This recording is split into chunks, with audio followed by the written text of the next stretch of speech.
Baik,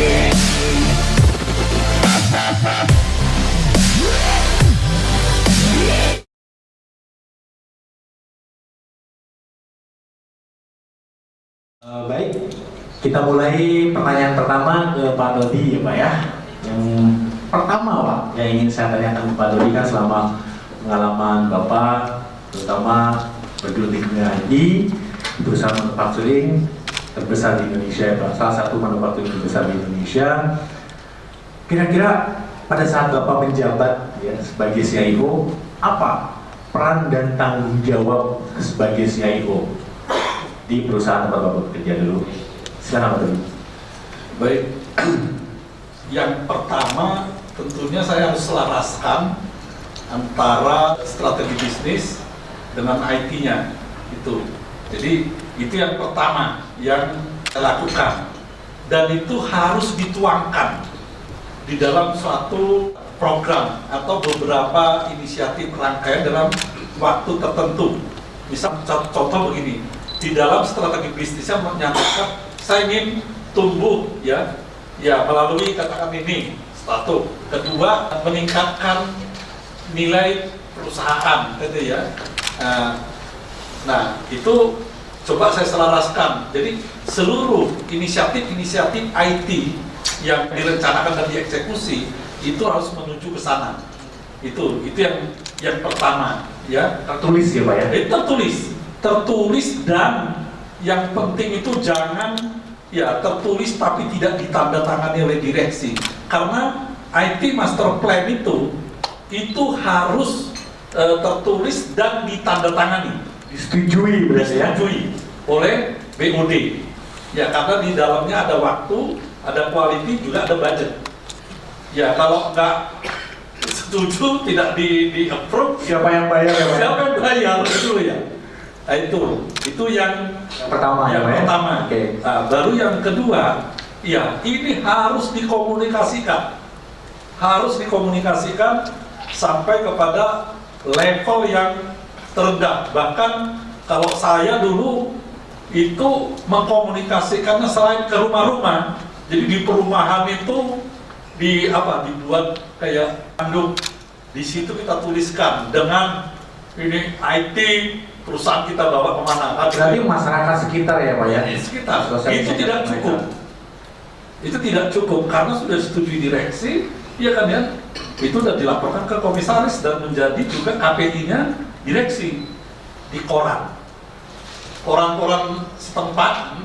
Itu kita, nah itu namanya disosialisasikan. Artinya kita punya program, ini harus supaya nanti menginjak bumi namanya ya, itu harus membumi, itu harus disosialisasikan seluruh. Jadi kalau koran itu kan semua stakeholder ya.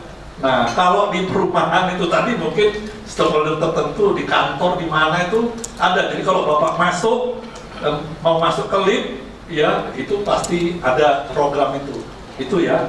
Nah makanya baru yang ketiga saya perankan itu sebagai change management.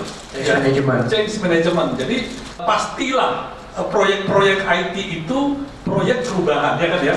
Begitu perubahan yang terjadi adalah penolakan, resistensi itu ya. Nah, di sini kita harus berperan sebagai change management juga. Change management ya Pak. Ya, change management. Orangnya change agent kira-kira kayak gitu ya. Jadi itulah yang ini Pak ya. Nah, tentunya untuk eksekusinya, kebetulan kalau pada saat itu saya punya tim yang kuat gitu ya, tapi tetap juga kerjasama dengan begitu itu jadi semua. Yang tidak kalah penting, yang kadang-kadang kita keliru ya, di dalam mengeksekusi program ya, kita lupa dengan tata kelola gitu ya. Jadi program itu pun eksekusinya harus ada tata kelolanya, rambu-rambunya. Ada rambu-rambunya. Nah, kita buat ini namanya PMO. PMO itu adalah yang mengawal terlaksananya program itu ya. Itu jadi yang mengawal dan mengejas kalau perlu di-adjust. Itu ya. Itu yang apa? Nah, setelah jadi kita eksekusi ya, artinya jadi mau diluncurkan, jangan lupa lagi tata kelola di dalam eksekusinya. Ya, di dalam kan dideploy gitu ya, supaya apa namanya ini terlaksana dengan baik, dan itu menuju ke tadi apa yang saya lakukan, yaitu kira-kira 5 inti itu, kira-kira seperti itu. Itu Pak ya. Ya, terima Pak kasih. Gunawan, Ya. seperti itu nggak Pak ekspektasi direksi terhadap seorang CIO sehingga bisa mengawal program-program dari perusahaan ya, terutama mungkin program strategis. Baik, Pak Dede. Jadi kalau dilihat dari sisi bisnis, leadership, dan secara overall, bahwa IT, orang-orang IT seperti Pak Todi ini diharapkan mampu membawa perusahaan ke level yang lebih tinggi.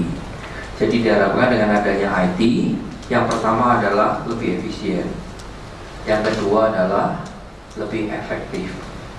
Baik efisien efektif itu dari sisi alat-alatnya ataupun dari sisi human-nya, people-nya.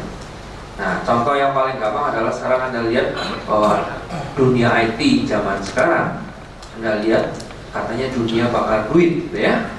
Tapi ternyata enggak. Memang business landscape-nya berubah. Kalau dulu adalah orang IT adalah cost center, tapi sekarang orang IT adalah justru driver atau bahkan transformer. Contoh yang paling gampang adalah Anda lihat di lapangan adalah 2 nama besar, hijau semua. Ya saya sebutnya ya Gojek sama Grab ya, dulu ada Uber. Ubernya nyerah karena Uber hanya berlaku di Amerika. Begitu jalan ke Indonesia, jalan ke Asia Pasifik, ternyata culture-nya berbeda. Jadi kita harus tahu juga bahwa ternyata manajemen atau direksi atau bisnis inginnya adalah IT bisa menambah profit, bisa menambah efisiensi, bisa menambah efektivitas. Dan yang tidak kalah menarik, IT menjadi orang-orang di kita transparan. Nah masalahnya adalah banyak orang yang tidak suka transparan. Itu dulu Pak. Terima kasih Pak. Oke, menarik sekali Bu Hasni. Aspek leadership apa sih yang terlihat dari apa yang Pak Todi lakukan? Juga ternyata direksi ekspektasinya ya sama gitu kan. Yang perlu ditonjolkan dari leader atau C-level atau direksi BOD sebuah perusahaan dalam kaitannya mungkin istilah kekinian adalah transformasi digital. Ya, baik.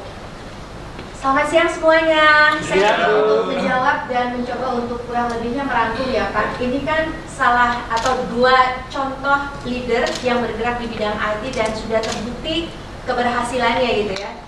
Tepuk tangan dong, tepuk tangan. Bukan. Kemarin nggak kayak gitu. Berikan aplaus buat kita semua. Oke, kembali lagi ya Pak ya. Jadi kita lihat saja bahwa konsep leadership itu adalah 2 sebetulnya kan, leading people dan juga managing task. Nah, managing task ini tadi sudah dijelaskan oleh Pak Todi bahwa managing task harusnya memang dilihat dari strategi secara besaran atau dari visi misi perusahaan. Dari visi misi perusahaan kemudian jadilah strategi di bidang IT. Dan jangan lupa memang betul support dari manajemen harus kita dapatkan. Karena berdasarkan riset mengatakan bahwa sekian puluh persen IT project itu tidak berhasil dikarenakan satu, tidak ada dukungan dari manajemen. Nah, makanya sekarang teman-teman harus punya kemampuan interpersonal skill ya. Bagaimana menjadi pribadi yang luas yang bisa mendekati semua orang. Tidak hanya juga kepada nanti direksi, tetapi nanti kepada supplier dan vendor juga gitu ya.